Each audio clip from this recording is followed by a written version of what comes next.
Bonjour à toutes, bonjour à tous et bienvenue dans l'École du futur. Au programme aujourd'hui, éduquer à une consommation raisonnable et raisonnée des écrans. Vous le savez, c'est la mission du Clémy. Depuis près de 30 ans, on poursuit les épisodes de notre série La famille tout écran dans un instant. Il a une idée derrière la tech, c'est Guillaume Gralet. Et Guillaume, avec toi aujourd'hui, on va embrasser le futur de l'intelligence artificielle avec Hugging Face, une compagnie créée par 3 Français passés par Station F.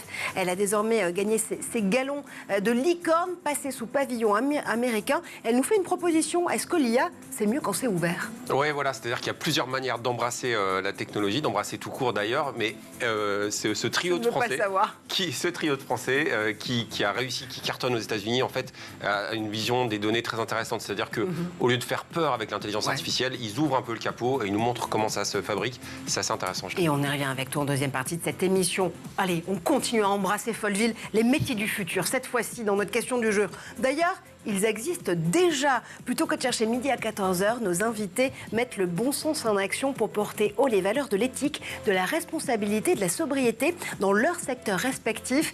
À nos côtés aujourd'hui pour en parler, Julie Doirin, vous êtes la fondatrice et CEO de Realtech, première influenceuse de l'immobilier au monde. Vous nous direz pourquoi vous plaidez pour une éducation holistique au métier de l'immobilier. Bonjour à vous. Bonjour Marjorie. Et à mes côtés également, Julien Vidal, vous êtes l'auteur de Mon métier aura du sens, ça vient de sortir chez Vuibert. Vous avez aussi écrit le best-seller Ça commence par moi pour aider à développer une conscience écologique, créateur du podcast 230 Glorieuses. Bonjour à vous. Bonjour. Mais d'abord, focus. Alors oui, les plateformes sont souvent mises à l'index pour leur faculté à héberger de fausses nouvelles, mais elles peuvent aussi aider les enfants et les ados à trouver de bonnes sources pour apprendre. Démonstration tout de suite avec la famille tout écran et le Clémy. Mes chéris, ce soir c'est Marie qui vous garde. Papa et moi on profite de la pleine lune pour aller se faire un petit dîner en amoureux. La Lune ? Vous parlez bien du 5e plus gros satellite du système solaire ?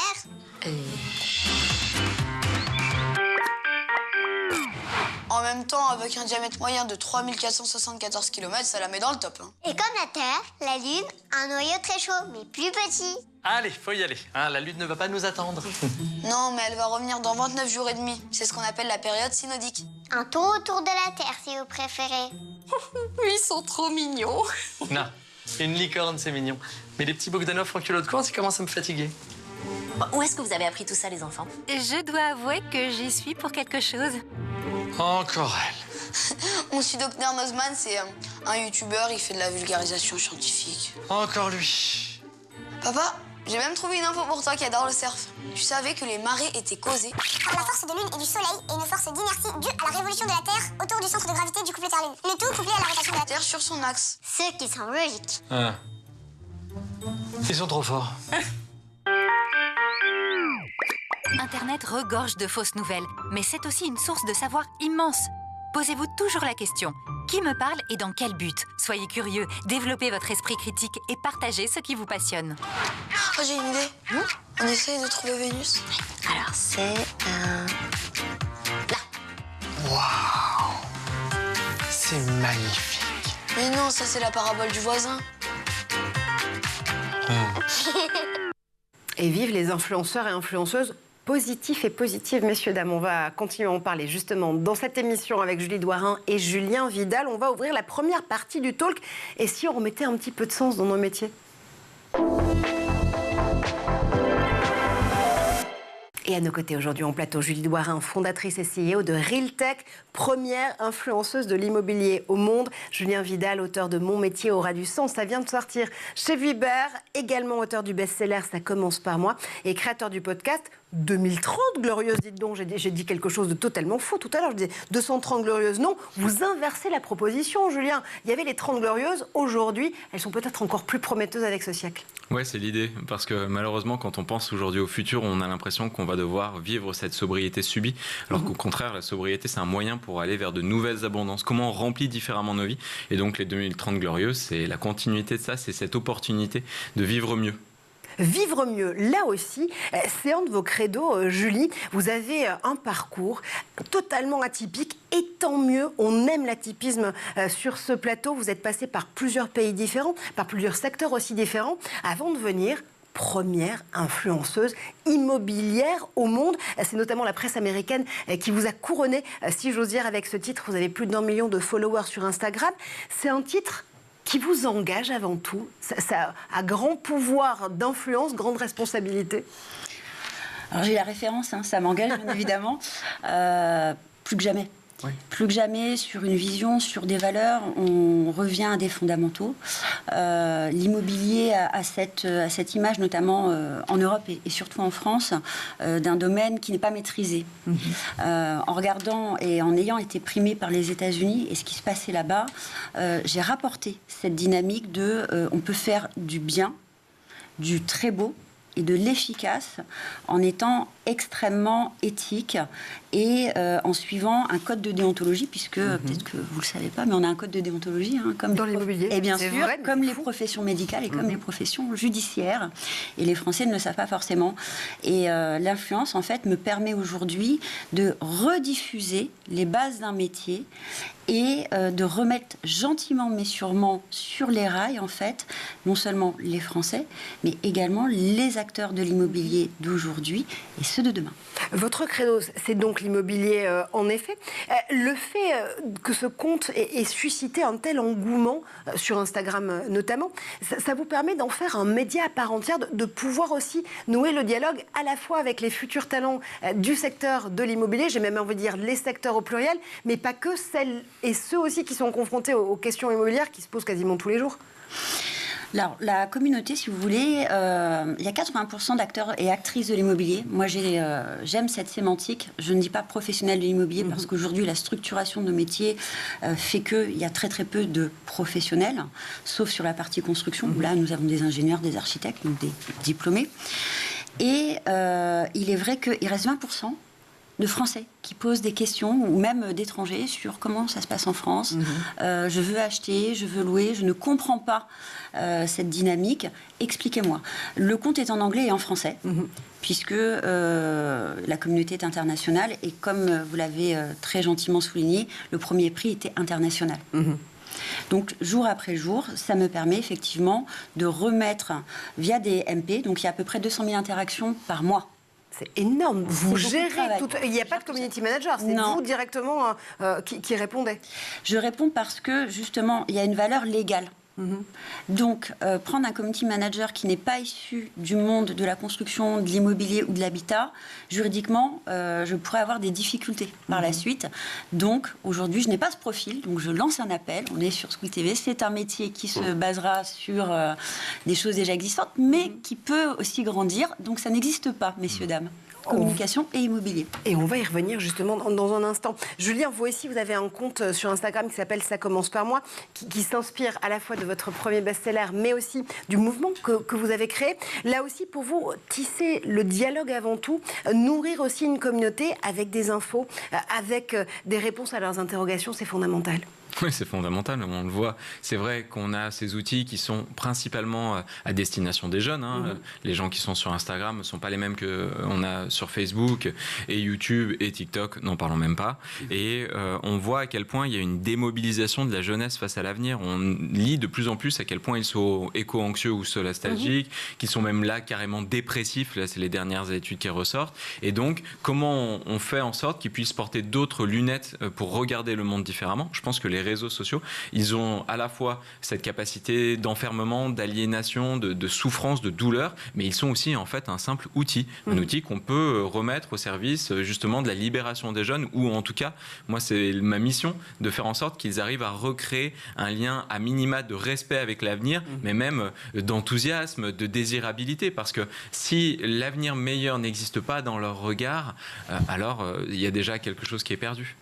Réinventer justement les imaginaires et cet imaginaire du futur. Alors, il y a beaucoup d'initiatives qui le font, les vôtres notamment, mais pas que. On peut penser à Imagine 2050 aussi, notamment avec Magali Payen. Et pas que. On peut aussi penser au Shift Project qui mène des actions dans les écoles. On les avait reçus pour en parler il n'y a pas si longtemps que ça. On essaie, encore une fois, de capitaliser sur du positif parce que oui, il y a ce phénomène d'éco-anxiété chez les ados et chez les enfants, mais il y a aussi le fait de se dire que c'est le moment ou jamais pour pouvoir réenchanter ces possibles. Je ne dirais pas du positif. Je pense qu'il faut aujourd'hui oser se reprendre le pouvoir des mots.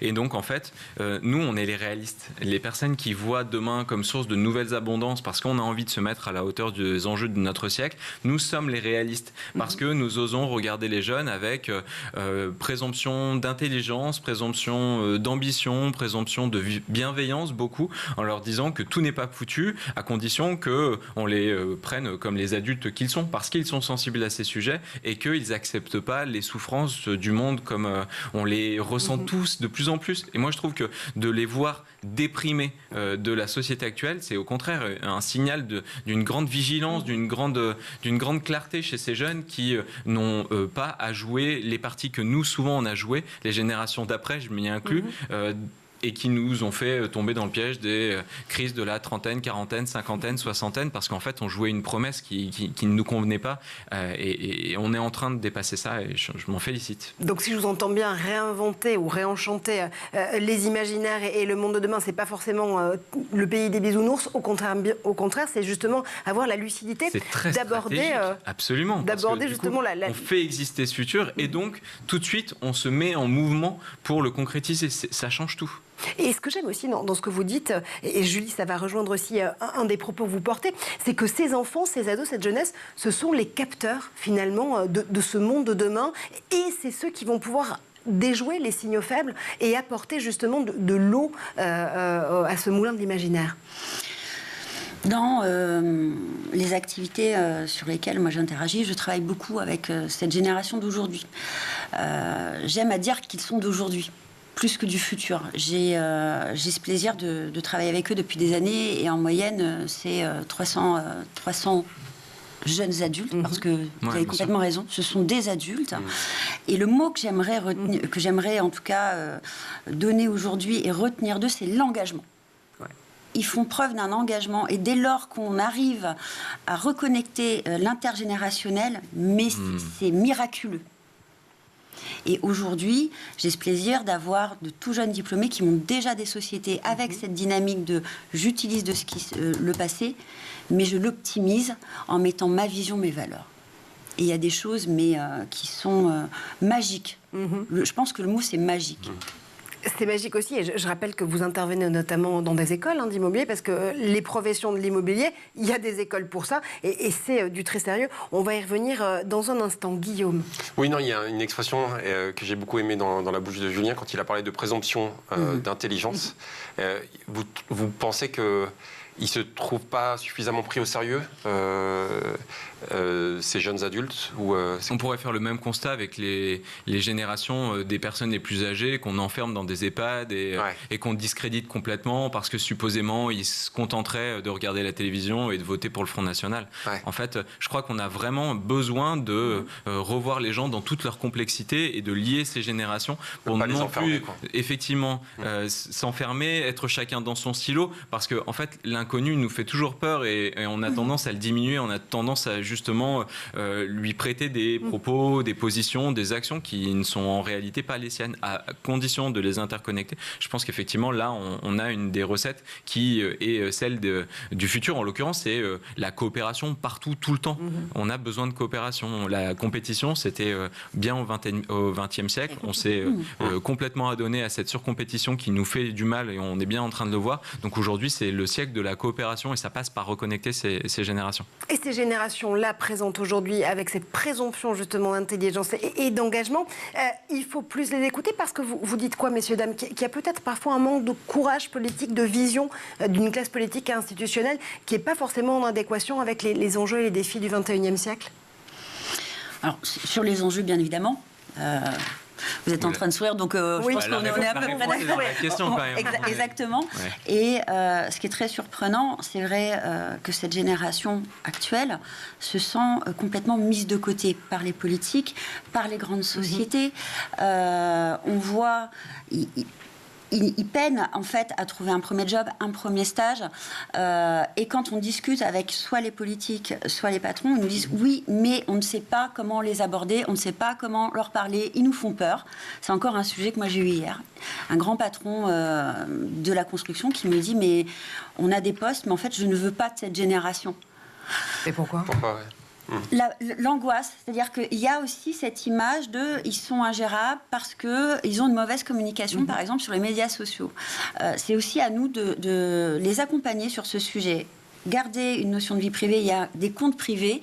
Par contre, pour l'adulte que vous êtes aujourd'hui, et notamment dans la société professionnelle, il serait intéressant que vous scindiez un petit peu. Et à ce moment-là, on va vous écouter beaucoup plus, avec beaucoup plus d'attention. Et j'en parlais en préparant l'émission, on est en train, pour la première fois, de les inviter dans les grands événements, en tout cas sur notre secteur. Ça ne se faisait pas. Et il a encore fallu militer il y a quelques semaines, notamment sur 2-3 événements qui arrivent. Bac plus 3, 4, 5, MBA international, on n'en veut pas. Et la seule fois où je les ai vus cette année, ils étaient en fond de salle, debout, il n'y avait même pas de chaise, et pas sur scène. C'est-à-dire que quand je vous entends bien, dans le secteur de l'immobilier, on a l'impression qu'il y a une mauvaise adéquation entre celles et ceux qui vont être les talents de ces secteurs IMO de demain et les acteurs d'aujourd'hui qui ne veulent pas cette porosité, justement, qui ne veulent pas les voir monter. C'est très étonnant. C'est l'angoisse du remplacement, je vais le dire comme ça, le remplacement. Alors que, et nous le disions tout à l'heure tous les deux, l'intergénérationnel est une véritable force. Donc, les générations, il y a plusieurs générations de patrons, et c'est valable dans n'importe quel type de société. On voit bien, les grands patrons de l'immobilier aujourd'hui sont entre 50 et 75 ans. Il y a quand même des gens qui décident de mourir sur scène chez nous, hein, je vais le dire comme ça. Mais il y a aussi des patrons qui ont une quarantaine d'années, donc ce qui est mon cas. Nous sommes, pour certains, parents de cette génération de jeunes adultes de 20 ans. Et cette nouvelle génération, alors les trentenaires, on ne les voit pas. Par contre, toute cette génération entre 20 et 25 ans, ils arrivent avec une vocation dans les écoles, chose qu'on ne voyait pas avant, mais parce qu'aussi on a une montée en puissance des campus de la construction et de l'immobilier en France. Nous avions grosso modo 2 campus avant Covid, aujourd'hui on en est à 25. En 3 ans. En 3 ans. Ça s'est complètement multiplié. Et parce que c'est une vocation. Ils arrivent dans les salles, dans les amphis, en disant c'est ça, parce que je veux changer cette image, parce que j'ai cette idée. Et dès qu'ils sortent des écoles, on leur dit ah non, il n'y a pas le poste. Je me permets juste de rebondir en disant que cette jeunesse, elle n'accepte plus en fait d'être une simple ressource humaine. Nous, on a été préparés à être la ressource d'un système qui allait pouvoir normalement générer toujours plus de croissance. La croissance n'étant plus présente depuis 20 ans, on l'a accepté avec docilité parce que la promesse était de vivre mieux, de pouvoir partir en vacances à l'autre bout de la planète. J'ai joué cette partition et je me rends compte qu'aujourd'hui, les jeunes, ils n'ont pas envie d'être une ressource. Et tant mieux, la métaphore, et c'est très simple à comprendre, c'est celle de dire que notre système était une belle forêt des Landes où tout a été planté et 1 mètre après 1 mètre, on voit les arbres bien alignés. C'est le truc qui crame en premier. Et donc, on a besoin aujourd'hui de la forêt primaire, complexe, interdépendante, parce que aussi chaotique dans sa beauté. Et les jeunes, justement, ils réapportent ce chaos qui nous lie au vivant. Chaos, pas du tout comme une critique. Hein. Et forcément que ça fait peur, parce qu'en fait, ils arrivent comme des êtres vivants, singuliers, originaux, fluides aussi. Et donc, il n'y a pas besoin de canaliser cette énergie. Il y a besoin de la recueillir, de la reconnaître et de la lier à tout un tas de choses qui vont faire en sorte que le collectif, à nouveau, pourra être bien plus puissant que des petits individus mis chacun dans leur couloir en silo. Et c'est important aussi le mot que vous prononciez, Julie, il y a encore un instant, celui de vocation, et le fait de voir que ces étudiants et ces étudiantes, ces futurs talents, encore une fois, de l'immobilier dans toutes ces dimensions, le prennent comme une vocation réelle, parce que ça fait aussi partie des grands passages du nouveau livre que vous publiez chez Vuber, Julien, notamment le fait de se dire que ces métiers, oui, en effet, ils ont du sens, ils font sens.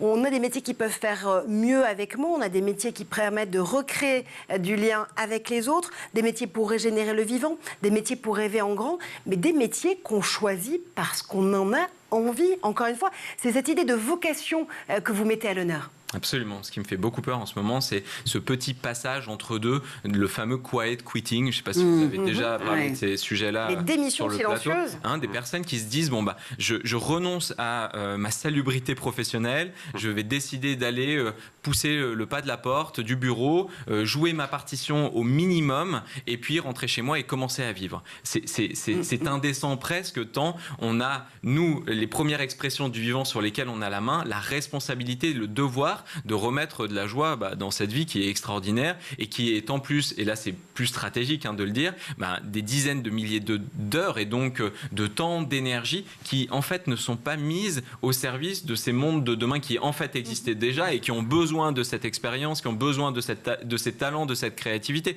Donc ce que j'ai envie de dire, c'est que arrêtons de penser comme certains ont pu le dire, pas ici, on est d'accord, que 80% des métiers de demain n'existent pas, parce qu'en fait au contraire ils existent déjà. Et c'est d'autant plus facile de le dire comme ça pour les jeunes parce qu'ils ont le sentiment de ne pas devoir attendre qu'un inconnu éventuellement tout d'un coup émerge. Les choses sont là, elles sont incarnées par des personnes qui prennent énormément de plaisir à les porter, à les déployer partout sur le territoire, quelles que soient leurs expériences, leurs talents, leurs compétences. Et donc on se dit, tiens, finalement, je ne vais pas vers l'inconnu, je vais quelque chose qui, et c'est vrai pour l'instant, un signal faible, mais complètement connu et donc beaucoup plus accessible. Et ça fait du bien.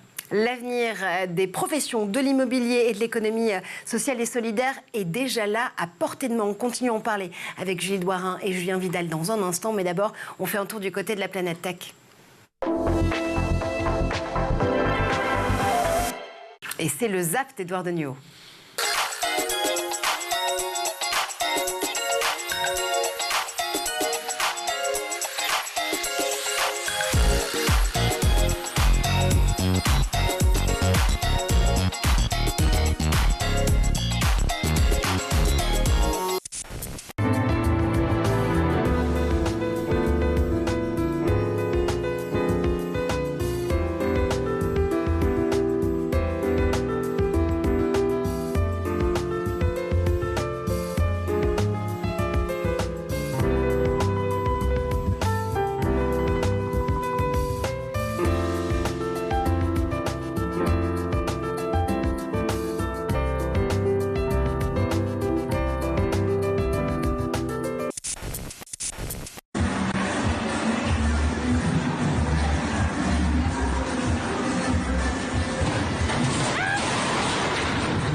That one has no battery yet. That one I couldn't charge. If not, I would show it to you. It's called the HoloLens. That one is called the HoloLens.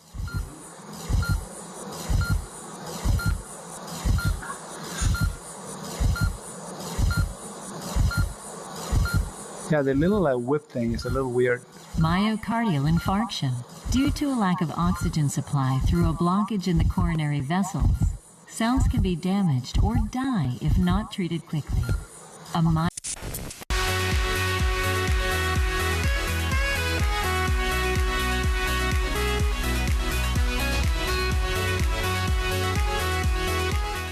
Et on est de retour sur le plateau de l'École du Futur, toujours en compagnie de Julie Doirin, CEO et fondatrice de Realtech, première influenceuse immobilier au monde, toujours en compagnie de Julien Vidal, multi-auteur best-sellerisé, notamment. C'est beau, c'est magnifique. Par Ça commence par moi, mon métier aura du sens, c'est le tout dernier ouvrage qui paraît chez Vuber. Et puis évidemment, vous pouvez retrouver Julien avec son podcast 2030 Glorieuse pour inverser justement vos idées sur l'engagement et sur justement les professions qui font sens. On continue à parler justement de toutes ces infos dans un instant, mais d'abord, Guillaume Gralet a une idée derrière la tech.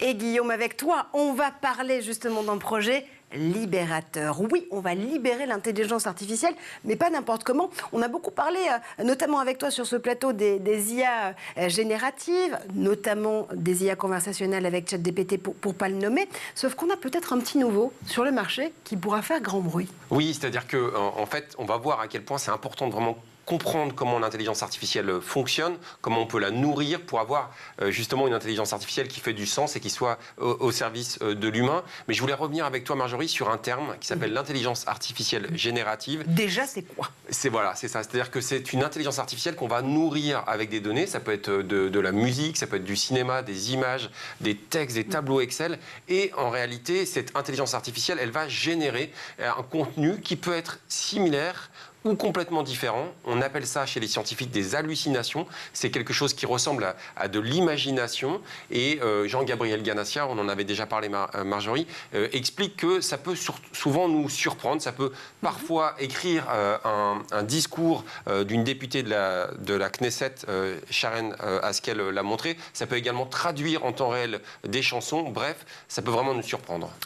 Et ça nous surprend toujours, d'ailleurs, on ne va pas se mentir.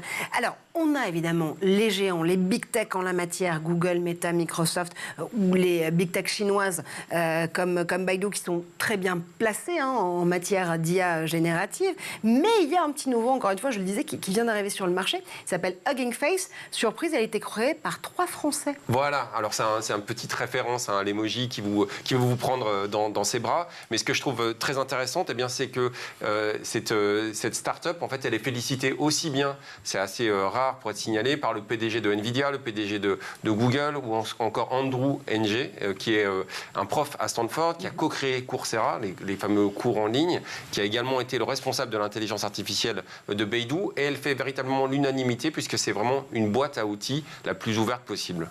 Et ce qu'on aime beaucoup, c'est son slogan, je vais vous le donner en anglais, puis on va vous le traduire ensuite. The AI community hugging the future. Donc on est vraiment sur cette idée d'embrasser un futur plus désirable pour l'intelligence artificielle, plus ouvert aussi. Oui, c'est-à-dire que si on revient sur ChatGPT, on en a beaucoup parlé, lorsque vous écoutez des scientifiques qui se penchent sur le phénomène, par exemple Laurence De Villers, qui est prof à la Sorbonne, elle dit on a l'impression que ChatGPT répond à tout, sauf que par définition en tout cas avec la pratique, on voit que ça peut... ça crée, ça réplique certains biais, ça peut également se tromper, et en réalité, il y a beaucoup de choses qu'on n'arrive pas totalement à comprendre. On ne sait pas vraiment comment ça fonctionne, même si on a l'impression de comprendre le robot. Et la plus grosse critique d'OpenAI, donc la maison mère de ChatGPT, elle vient d'un de ses co-créateurs, Elon Musk, qui explique « Moi, j'ai co-créé OpenAI, je ne me reconnais plus du tout dans OpenAI, qui devait un petit peu bousculer Google. En réalité, OpenAI s'est mis au service de Microsoft sans que ça soit vraiment ouvert. » Et tu fais bien de parler de Microsoft, parce que justement, la polémique du moment, ou la politique aussi, alors allons-y, c'est que Microsoft vient d'intégrer justement ChatGPT à son outil, à son moteur de recherche star, Bing. Ça veut dire quoi ? Que la guerre des moteurs de recherche est lancée ? Oui, c'est-à-dire qu'en fait, on a l'impression que la revanche est un plat qui se mange froid, puisque Microsoft avait été plaqué par Google, qui avait véritablement gagné la bataille. Là, on voit qu'ils mettent ils reviennent un petit peu en avant avec ChatGPT. Ça fonctionne très bien, sauf qu'il y a eu aussi des dérapages, il y a eu aussi des erreurs qu'a connues Google lorsqu'ils ont lancé Bard il y a quelques jours en réaction. Et Bard s'est notamment trompé en promettant que c'était James Webb qui avait montré la première image d'une exoplanète. Or, en réalité, c'était bien avant. Et oui, la bataille justement des IA va continuer à faire rage. La démarche donc d'Hugging Face, encore une fois avec son logo en hommage à ces emojis très mignons qui hug, elle est radicalement opposée, encore une fois, elle est ouverte. Ça peut fonctionner, ça peut vraiment prendre ? Pour l'instant, ça fonctionne très bien. C'est-à-dire que c'est un petit peu le GitHub de l'IA, sauf qu'ils veulent surtout pas se faire racheter. On va trouver énormément d'outils, des outils par exemple de traduction, plus de 1000 langues, ça va d'une langue maya un petit peu inconnue, certaines langues africaines aussi qui sont un petit peu tourment désuétude. On a aussi des outils de traduction instantanée. Moi, je m'en sers pour aller sur Midjourney. Et surtout, ce qui est intéressant, c'est que tout ça, c'est accessible. Et surtout, on voit les différentes fonctions qui sont utilisées. C'est-à-dire qu'on a véritablement de l'open source qui est mise en avant. Alors, je le disais tout à l'heure, Hugging Face, c'est une boîte qui, au départ, a été créée par 3 ingénieurs français qui sont notamment passés par l'incubateur Station F pour pouvoir développer ce produit. Elle est passée passée entre-temps sous pavillon américain. Elle a acquis son statut de licorne en 2022.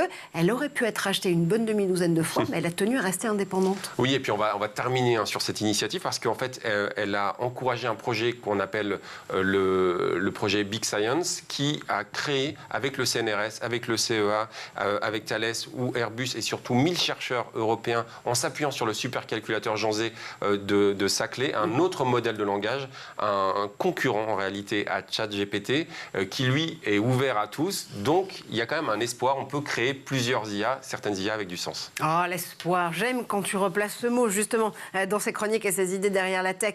Justement le fait de voir ce monde de l'intelligence artificielle qu'on voudrait plus ouvert, plus éthique, plus responsable, j'imagine que ça vous parle, messieurs, dames.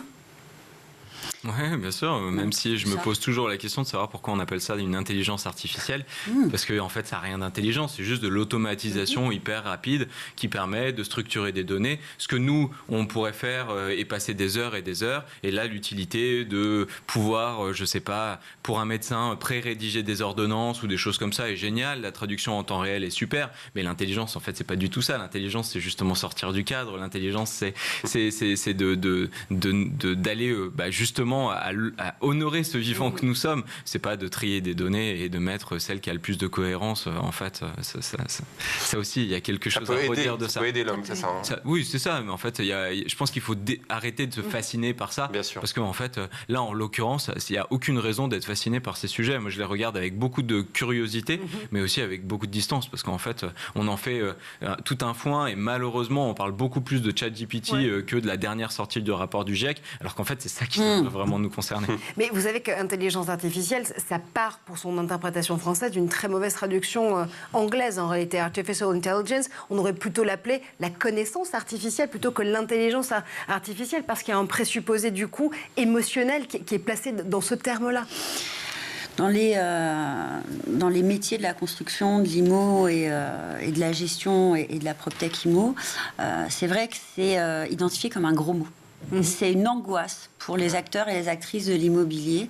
Il y a une incompréhension, alors que on a quelques grands noms aussi qui travaillent sur en tout cas ce couloir pour le moment. Pour nous, c'est un couloir, mais ça ne prend pas parce que il manque l'émotion. Or, nous, nos métiers touchent à l'émotion. Donc, si on arrive via différentes idées et différentes grandes sociétés, et je ne doute pas qu'ils vont peut-être y arriver, en plus, Cocorico, ils sont quand même français, à ramener, ou en tout cas à créer ce sujet, on pourra peut-être se parler à ce moment-là et l'utiliser correctement, mais je vous rejoins, nous on reste sur le vivant et l'émotion pour le moment. Ça montre quand même en quelques secondes à quel point le pouvoir de l'imaginaire est autoprophétique. Là en l'occurrence, à force de lire, et je les ai tous lus, les Philippe Cadic, on a envie de voir arriver ça, alors qu'en fait on sait tout à fait que ça risque de nous faire beaucoup plus de mal que de bien. Et donc comment on peut aussi créer les ferments de nouveaux imaginaires et qui derrière nous permettraient de voir de nouveaux signaux faibles comme quelque chose que cette fois on a envie vraiment de voir se concrétiser plutôt que de passer des heures à parler de choses qui, encore une fois, sont pour l'instant assez peu intéressantes et pour l'humanité et pour nos vies et pour nos enfants. Moi, je les plains d'avance si l'intelligence artificielle est devenue leur réalité et qu'ils deviennent coach en intelligence artificielle ou toutes ces conneries, je suis désolé, mais qu'on entend à longueur de journée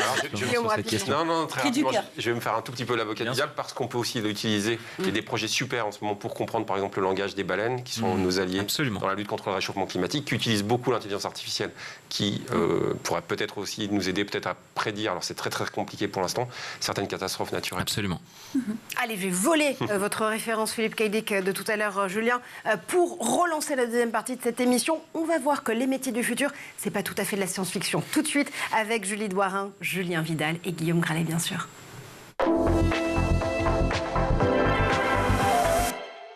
Et oui, parce que vous le savez, aujourd'hui, Julien Vidal va mettre à mal la stat qu'on préfère dans cette émission. 80% des métiers de 2030 ne sont pas encore connus aujourd'hui. Eh bien si, figurez-vous, artisan upcycler, restauratrice humaniste, journaliste du vivant, commerçant à la voile.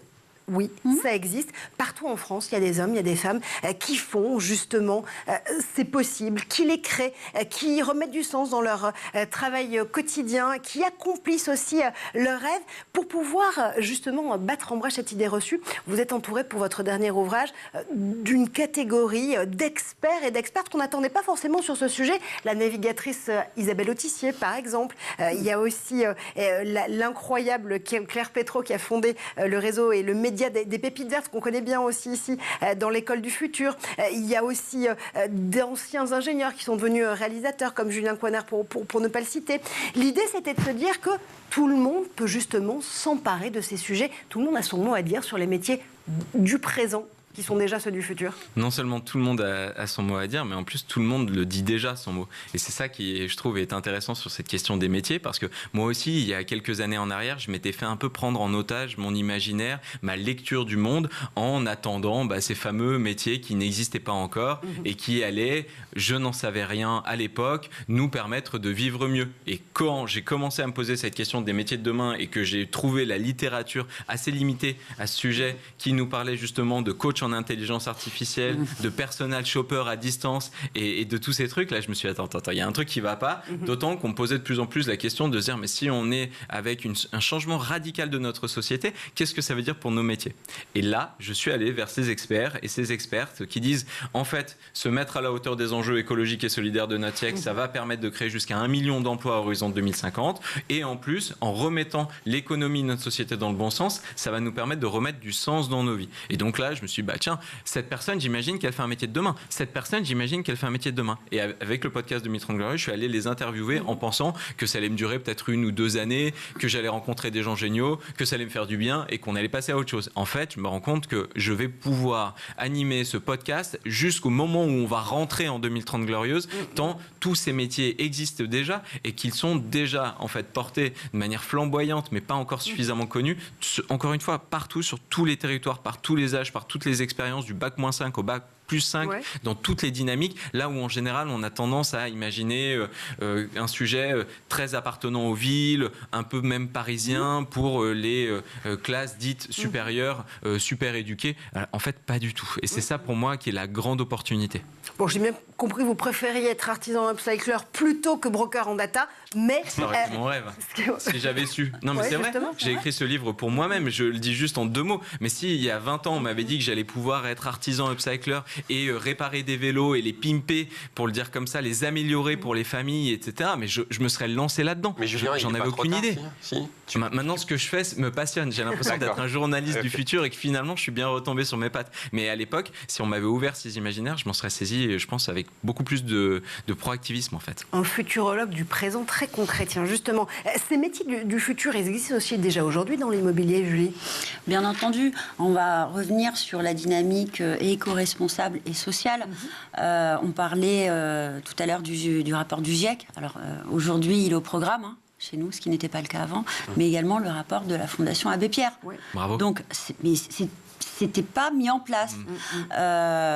Nous avions échangé sur ce sujet. Moi, j'étais très, très en colère le jour de la sortie du rapport, qui est un petit couac avec une mauvaise communication sur un autre sujet de l'immobilier. C'est passé complètement, en fait, à côté des acteurs de l'immobilier, et on revient dessus. Et le fait d'obliger cette lecture dans les grandes écoles, mais aussi pour les professionnels, acteurs et actrices qui sont déjà sur le terrain depuis des années et qui ont aujourd'hui cette vision du métier qui nécessite de regarder ce qui se passe à l'instant T sur cet endroit. Donc, la proximité, le monde d'aujourd'hui. Du coup, on est juste en train d'upgrader un petit peu nos métiers, mais ils existent déjà. On change juste les paradigmes. Mais la base reste la même. Alors, ce que vous êtes en train de nous dire, c'est qu'en effet... Créer de l'émotion, c'est ça? Exactement, on reste dans l'émotion. Créer de l'émotion, puis créer du lien aussi. C'est-à-dire qu'on va faire monter ces sujets au fur et à mesure dans les écoles qui préparent au métier d'immobilier. À la fois les questions évidemment de responsabilité environnementale, écologique, sociétale, sociale. Ça veut dire quoi, pour utiliser une vieille expression de boomer? Quand le bâtiment va, tout va, mais aujourd'hui, quand le bâtiment a du sens, forcément, là, on retrouve l'essence même de ce qu'est le secteur immobilier. Alors, la réponse est oui, c'est plutôt simple. Mais il y a aussi cette dynamique de ce qu'est le foyer. Ça passe par le mot foyer. On s'en est éloigné. On a fait de l'immobilier un outil de rentabilité. Et on le voit très bien avec différentes propositions. Je ne les citerai pas, je ne ferai pas de pub, je n'ai pas envie.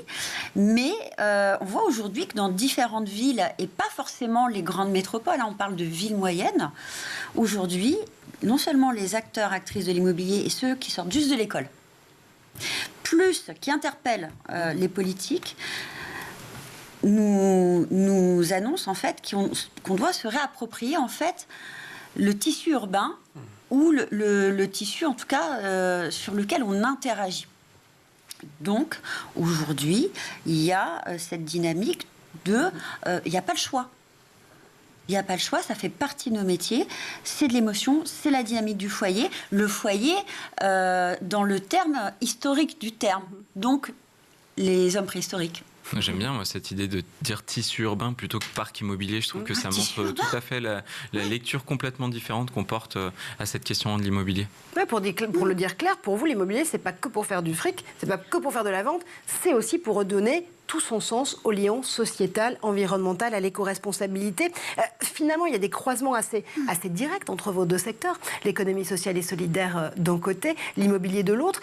Est-ce qu'il faut repenser justement, là aussi, ces métiers d'aujourd'hui, je ne vais pas dire du futur désormais, dans cette vision holistique? Il y a des croisements qui sont possibles et qu'on peut faire tout de suite. Non, mais ils se font déjà, hein, et c'est pour ça que dans le podcast, j'ai déjà interviewé, là comme ça de mémoire, je dirais une bonne douzaine de personnes qui travaillent de près ou de loin dans l'immobilier, parce que à la source, il y a énormément de déchets qui peuvent être générés, de pollution, d'accaparement des terres. Et donc, c'est Aurélie Moy qui a créé un village sans béton grâce à des tiny houses pour les étudiants qui avaient du mal à se loger dans la région rennaise. C'est un architecte qui prend le temps de discuter vraiment avec les habitants sur place pour qu'ils s'approprient leur lieu de vie. C'est une valoriste qui négocie dès le début, mais jusqu'aussi à la destruction, déconstruction d'un bâtiment pour revaloriser des éléments dans un grand hangar à Mineka à Lyon. En fait, des gens comme ça, il y en a plein et encore une fois, ça montre qu'on peut s'adresser à tous les étages de notre société avec tous les talents, parce qu'une personne qui va peindre un bâtiment n'aura pas les mêmes talents qu'effectivement une valoriste, qu'un architecte, qu'un conseiller pour faire en sorte qu'un bâtiment soit le plus sobre énergétiquement et pourtant c'est tous des métiers alignés avec cette vision solidaire et écologique. Julie, là aussi, vous êtes totalement alignée avec la vision de Julien. Ça veut dire que là aussi, quand on parle de profession de l'immobilier, et je le recite parce qu'en effet, aujourd'hui, on est le 3 mars, vous avez encore quelques jours pour terminer vos vœux sur Parcoursup. Si vous êtes lycéen, lycéenne ou étudiant en reconversion, ça tombe bien. Là aussi, ça peut nous donner de nouvelles envies de profession, de nouvelles envies de métier. Le fait d'avoir, encore une fois, cette vue complète de l'ensemble de l'écosystème de l'immobilier. C'est nécessaire et essentiel. Alors, vous le dites très très bien, on est quelques jours avant la fin des inscriptions de Parcoursup. Moi, je passe tous mes vendredis avec des futurs jeunes à vocation qui me demandent dans quelle école vais-je m'inscrire. Et la grosse question qui revient tous les vendredis, je cherche une école qui va me prodiguer des cours sur l'éco-responsabilité, sur le logement social, sur comment intégrer la société dans le projet construction, IMO, foyer, habitat, logement. On a une sémantique sans fin dans ce domaine. Et c'est vrai que c'est le moment. C'est le moment, on doit le faire. Et petite info en exclu pour School TV, il y a une école qui vient d'être créée, qui se trouve à Bordeaux et qui justement vient de créer le premier bachelor immobilier sur l'éco-responsabilité et le social. C'est ça, quelques jours. Ouais. Et l'objectif, c'est de déployer ce type... Alors, il y a aussi le logement pour ces futurs diplômés, qui sera à loyer modéré. Super. Donc, c'est toute une façon de repenser qui démarre à ce moment-là. Et je leur souhaite...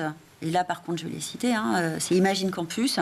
On les attendait. Ça fait des années qu'on travaille sur ces sujets. Moi, j'ai quand même été sollicitée pour créer des MBA avec l'éco-responsabilité dans le monde du bâtiment et de l'immobilier l'année dernière. Mais enfin, on a des vraies écoles qui vont aborder les sujets à la genèse.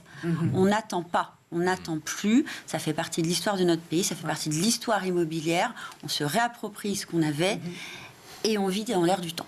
Et ça fait aussi partie de la demande de ces talents en puissance qui, encore une fois, veulent redonner du sens au monde dans lequel ils s'apprêtent justement à vivre. Oui. Merci, drop the mic. Ok, c'était simple comme réponse. Finalement. Oui. C'était sympa. Là aussi, dernière question pour vous, Julien. Encore une fois, on a quelques jours de la clôture de Parcoursup. Pour tous les talents qui voudraient embrasser ces professions de l'économie sociale et solidaire, ces métiers du présent, je le rappelle encore une fois, quel serait votre conseil ? C'est vrai que là, on parle de Parcoursup et je vois à quel point cet outil est capable de créer une notion au mieux de désarroi, au pire de vraie haine par rapport à son avenir professionnel, tant on a l'impression qu'il est lié à une micro-décision qui va se prendre devant un ordinateur qui, lui, en l'occurrence, a rien d'une intelligence artificielle. Et je comprends que ça puisse faire énormément peur. En tout cas, au-delà de... vous avez parlé de près de 40 personnes que je mets en avant dans le travail, dans le livre, qui font ces métiers de demain.